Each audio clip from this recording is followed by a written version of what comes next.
हे छठी मैया तोके नेवता पेठवनी नेवता करी नासी का रहे घर चली आई तू मैया असरा लगवनी सुन ले तू हमारो पुकार है। ओ हे छठी मैया तोके नेवता भेजवनी नेवता करी ना स्वीकार है।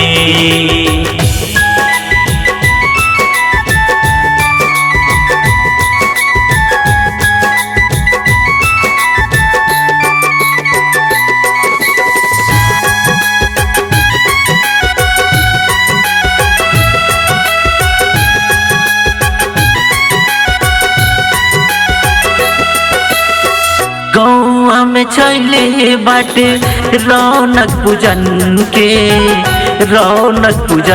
के घटवा सजाव तारी भाव जागल मन में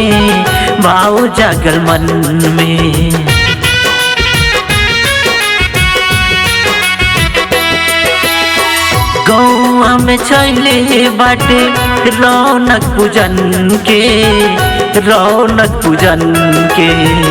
घटवा सजाव तारी भाव जागल मन में 3 दिन से भूखल माई तोहके बोलवनी माई मोर दिहा ना बिसारा है घर चली आई तू मैया असरा लगवनी सुन ले तू हमारो पुकार है। ओ हे छठी मैया तोके नेवता भेजवनी नेवता करी ना स्वीकार है।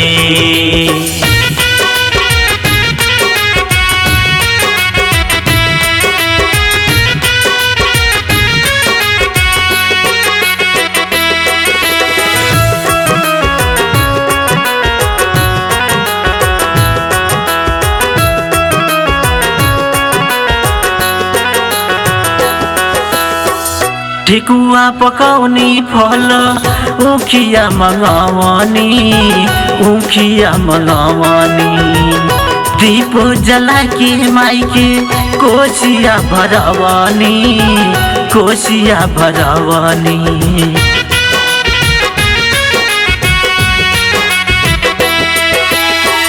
ठेकुआ पकाउने फल उखिया मगावनी दीपो जला के माई के कोसिया भरवनी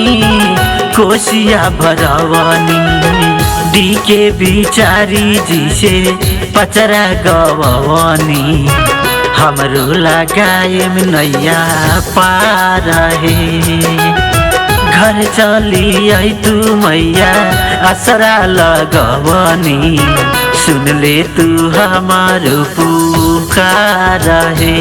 ओ हे छठी मैया तोके नेवता भेजवनी नेवता करी ना स्वीकार है।